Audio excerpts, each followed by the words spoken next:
Magandang araw sa inyo mga ka-TH all over the Philippines, Luzon, Visayas at Mindanao. Tayo'y medyo horror effect muna ngayon kasi malapit na ang Halloween at ang ating topic ay akma sa Halloween. Ito ay ang tagabantay ng tunnel. Ang tagabantay ay tinatawag yan na the gate guard. At ano ba itong the gate guard? Ito ang nagbabantay ng yaman ni Yamasita inside the tunnel, vertical tunnel or even yung horizontal tunnel. Ang tagabantay ang last defense ng Yamasita treasure para hindi siya makuha ng mga treasure hunters na naghanap sa kanya. At paano ba hukayin or kunin ang kayamanan na merong tagabantay o tinatawag na the gate guard? Meron itong mga ritual. Kailangan lang ay tahimik at magbigay ng galang sa mga espiritu ng mga nangamatay na yan. Ang mga gate guards na yan na naging skeleton na sa tagal ng panahon ay nag-produce yan inside the ground ng tinatawag na toxic methane. Dahil sa toxic methane, ang naguhukay ng kayamanan na yan ay unti-unting mahihilo at mawala ng malay at kung hindi man ay magkasakit after couple of days nang sila ay maghukay dahil ang methane na galing sa mga tagabantay ay may halong curse at may halong medisina yan na ibinuhos ng mga Hapon pagkatapos nang sila ay matabunan 70 years ago. At hindi lang yan, sila ay may mga espiritu na nanatiling nagbabantay sa yaman na kanilang binabantayan diyan sa tunnel na yan.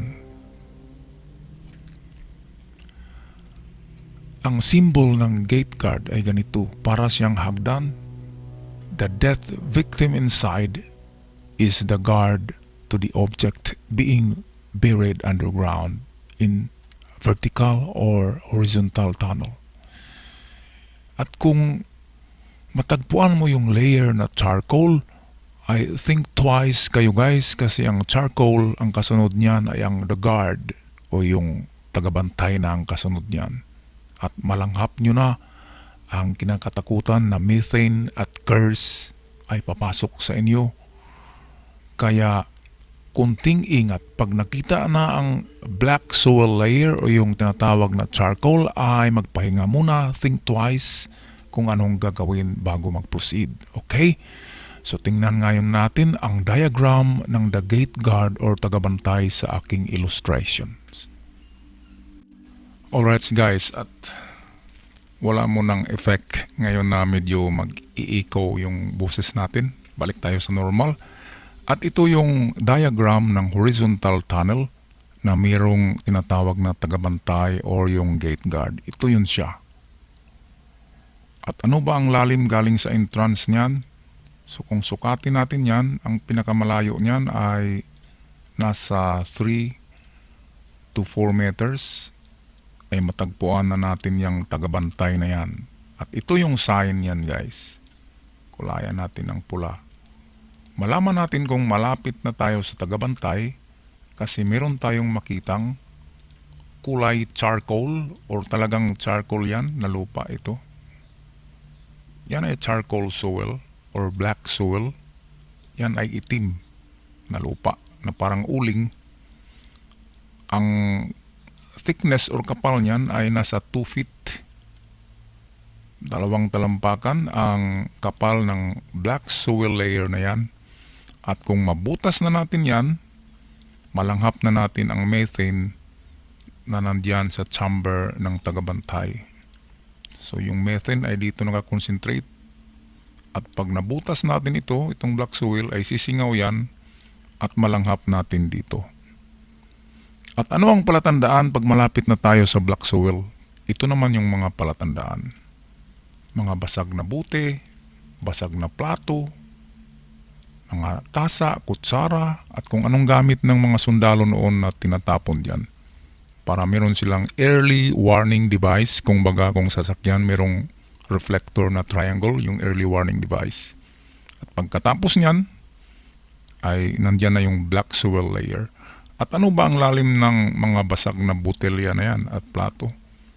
Nasa 3 meters ang lalim niyan sa paghukay horizontally. 3 meters ay matagpuan na yan bago yung black soil at bago yung si tagabantay na yan.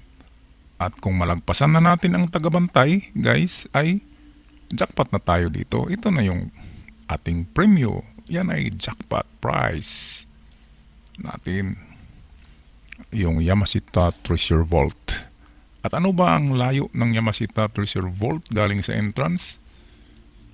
Yan ay hanggang 5 to 7 meters lamang. Mababaw lang ito kasi hindi ito na diagram kung pagmamayari ng Imperial. Hindi ito Imperial Treasure, hindi rin Imperial Treasure Site. Ito ay nakabaon lamang ng mga renegade soldiers. Yung parang sarhento lamang, and then isang platoon, nagbaon sila ng kanilang sariling nakuha na mga golds kung saan saan. Mga renegade nga, kung sa atin ay tinatawag na scalawags. Okay, ngayon ay tingnan naman natin itong isa pang diagram ng tinatawag natin na the Death Guard or yung the Gate Guard, yung tagabantay. Nandito siya, kulayan natin ng pula, pero ito si tagabantay, kulayan natin. At ganun din, pag nag-umpisa tayo paghukay dito, 2 meters to 3 meters, ay makita natin itong layer na ito na mayroong mga bote, plato. Sa 2 to 3 meters, makita na yan. And then pagdating natin sa 3 to 4, papunta dito, that is almost 4 meters, ay makita natin itong black soil na yan. Kulayan natin ng ibang kulay. Ang black soil ay may thickness yan na 2 feet. Mga kalahating, wala sa kalahating metro. 2 feet lang ang thickness ng charcoal or black soil. Yan ay indicator na malapit ka na sa kinalalagyan ng the gate guard or ng tagabantay. Dito kung walang mga plato or botelya, ang makikita nyo ay mga kahoy na putol-putol. Mga sanga ng kahoy na putol-putol. At halos lata na ng kahoy yan. Hindi na maitsura na kahoy yan, pero matantya mo pa rin na kahoy yan. Sa tagal ng panahon, ay nandyan pa rin yan, nag-fossilize nga lang. So pag mabutas natin itong layer na ito, ay sisingaw na yung tinatawag natin na methane gas. Kasama na sa pagsingaw dito yung sisingaw yan, diyan, malanghap natin. Kasama na sa pagsingaw diyan yung mga espiritu. Kung maniwala tayo ng espiritu or ghost, lalabas na rin din sila doon. At yung iba ay papasok sa atin, maposes tayo. Kung hindi tayo maposes, magkaroon tayo ng karamdaman, magkasakit tayo. At dahan-dahan tayo na manghihina. Kasi methane plus spirits plus curse ang dami-dami niyan. Kaya pag malapit na tayo sa tagabantay, relax muna tayo, mag-isip-isip kung anong magandang gawin. Kuha tayo ng quack doctors, albularyo, or pari para basbasan at bigyan ng magandang hukay at recognition ang mga bangkay na yan. Kasi yan ay mga prisoners of war, mga Pilipino na halong Amerikano na nilagay dyan, pinagbaril tapos tinakpan. At sila din yung naghukay at sila din yung ginawang gate guard at pinalaman dyan para maging chemical traps or methane gas. Okay, at kung malagpasan natin ang the gate guard, ito na yun guys. Ang ating minimiti. Pero kung ako parang ayaw ko na dyan, mayroong gate guard, baka sasama pa yan sa bahay. Naku, patay ako, takot pa naman ako sa mga ganyan. Alright guys, sana ay na medyo naaliw kayo sa aking presentasyon ngayon kasi malapit na tayo sa Halloween. At ako'y magpaalam na. Maraming salamat sa panonood. At nag-iwan ako ng kasabihan na don't stop chasing for your golden dreams. Huwag din kalimutan ang Matthew 6:33 na nagsasabi na seek ye first the kingdom of God and His righteousness, and all those things, including this gold, shall be given to us. Thank you so much. Ciao for now.